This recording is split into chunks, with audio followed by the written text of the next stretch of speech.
ഓം ശാന്തി.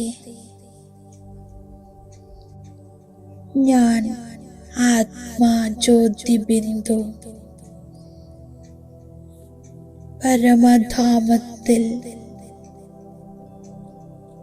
നിരാകാരി നിർസങ്കൽപ്പസ്ഥിതിയിലിരിക്കുന്നു. ആദ്യം ഞാൻ സൃഷ്ടിമഞ്ചത്തിൽ വരുമ്പോൾ മനസ്സ് ആക്ടിവേറ്റ് ആകുന്നു.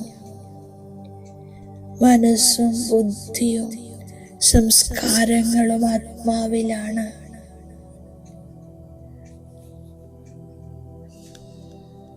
ആത്മാ ഈ മൂന്നിൻ്റെയും അധികാരിയാണ്.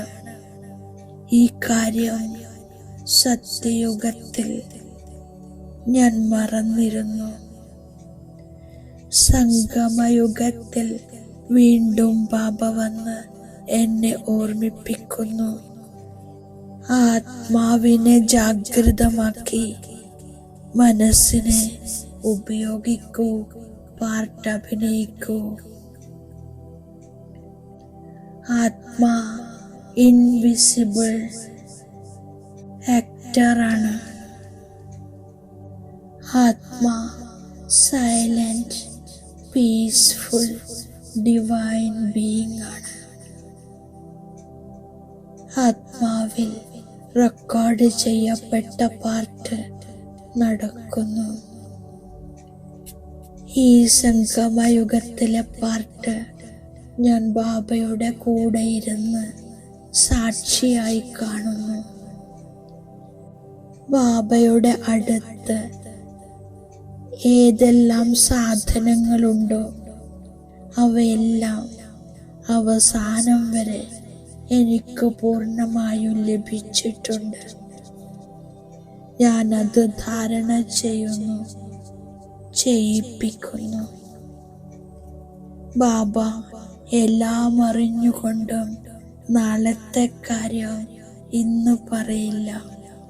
കാരണം ബാബയും ഡ്രാമയ്ക്ക് വശപ്പെട്ടിരിക്കുന്നു. മുമ്പേ തന്നെ പറഞ്ഞാൽ ഡ്രാമയുടെ രസം മുഴുവനും പോകും.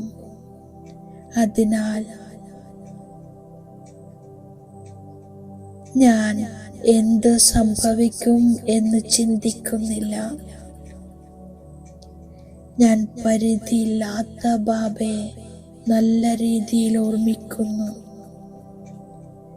ബാബ ശാന്തിയുടെയും ആനന്ദത്തിൻ്റെയും സുഖത്തിൻ്റെയും സാഗരമാണ്. എനിക്ക് സൃഷ്ടിയുടെ ആദി മധ്യ അന്ത്യത്തിൻ്റെ ജ്ഞാനമുണ്ട്. ഞാൻ പുരുഷാർത്ഥം ചെയ്ത് വികർമ്മജീത്താകും. പാപകർമ്മത്തെ ശ്രീമതത്തിലൂടെ ജയിച്ച് വികർമ്മജീത്താകുന്നു. സംഗമയുഗത്തിൽ ഞാൻ ദേഹി അഭിമാനിയാകുന്നു. സർവോത്തമ ബ്രാഹ്മണ കുലഭൂഷണനാകുന്നു.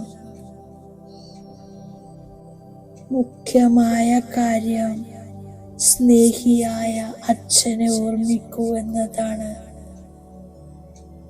ഇപ്പോൾ എല്ലാവരും ശോകവാടികയിലാണ്. ബാബ സദ്ഗതി നേടിത്തരാൻ വന്നിരിക്കുന്നു.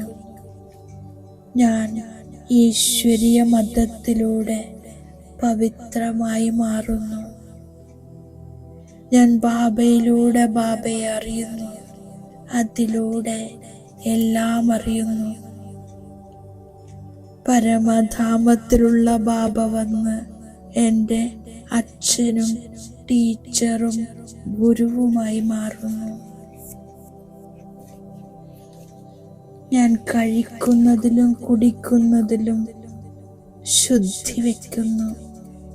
പഥ്യത്തോടെ മുന്നോട്ടു പോകുന്നു. യോഗബലത്താൽ ഭോജനത്തിന് ദൃഷ്ടി കൊടുത്ത് ശുദ്ധമാക്കുന്നു.